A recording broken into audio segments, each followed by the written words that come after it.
तो कल मैंने आपसे क्वेश्चन पूछा था कि who has written the famous book Gora, and the answer is Rabindranath Tagore. हाँ जी, रविंद्रनाथ टैगोर जी ने 1910 के अंदर ये जो बुक है गोरा, इट्स अ नॉवल, इसको पब्लिश किया था। और इस बुक की खास बात ये है कि ये जो थी, ये पांचवी बुक थी, ये पांचवी नॉवल थी जो रविंद्रनाथ टैगोर जी ने लिखी थी।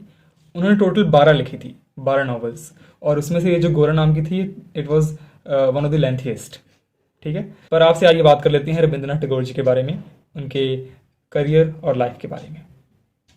तो अगर हम बात करें रविंद्रनाथ टैगोर जी के बारे में, तो जिनका जो जन्म हुआ था वो हुआ था 7 मई 1861 इन कैलकटा। कैलकटा आजकल कोलकाता है अपना। और बंगाल प्रेसिडेंसी, उस टाइम पे ब्रिटिशर्स के अंडर बंगाल प्रेसिडेंसी हुआ करती थी, और आजकल हमारे इंडिया में वेस्ट बंगाल है। ठीक है, तो यहाँ पर इनका जन्म हुआ। और इनकी जो मृत्यु हुई थी वो हुई थी 8 अगस्त 1941 में।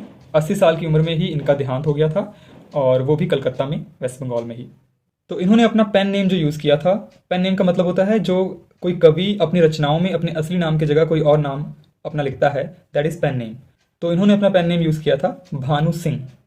तो अगर हम इनकी ऑक्यूपेशन की बात करें तो इनकी लिस्ट बड़ी लंबी है। He was a multi faceted personality, आप देख सकते हैं।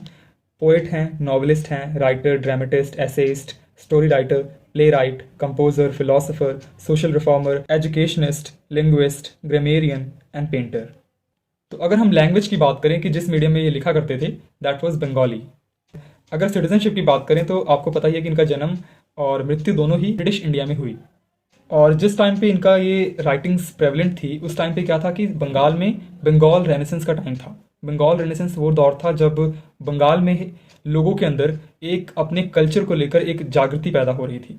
ठीक है, तो उस दौर में इनका ये जो जन्म हुआ, और उस दौर में इन्होंने अपनी रचनाएं रची। और अगर हम बात करें कि इन्होंने कौन से मूवमेंट को जन्म दिया, दैट वाज कंटेक्चुअल मॉडर्निज्म।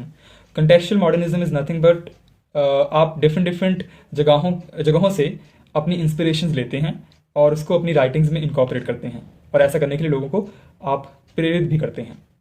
और अगर हम बात करें इनकी कुछ प्रसिद्ध रचनाओं की, तो वो हैं गीतांजलि, घरे बैरे, घरे बैरे का मतलब होता है घर से बाहर, भारतो भाग्य विधाता, गोरा, जनगण मन, रविंद्र संगीत, अमार शुनार बांग्ला। अमार शुनार बांग्ला ये वहाँ का है, बांग्लादेश का नेशनल एंथम है।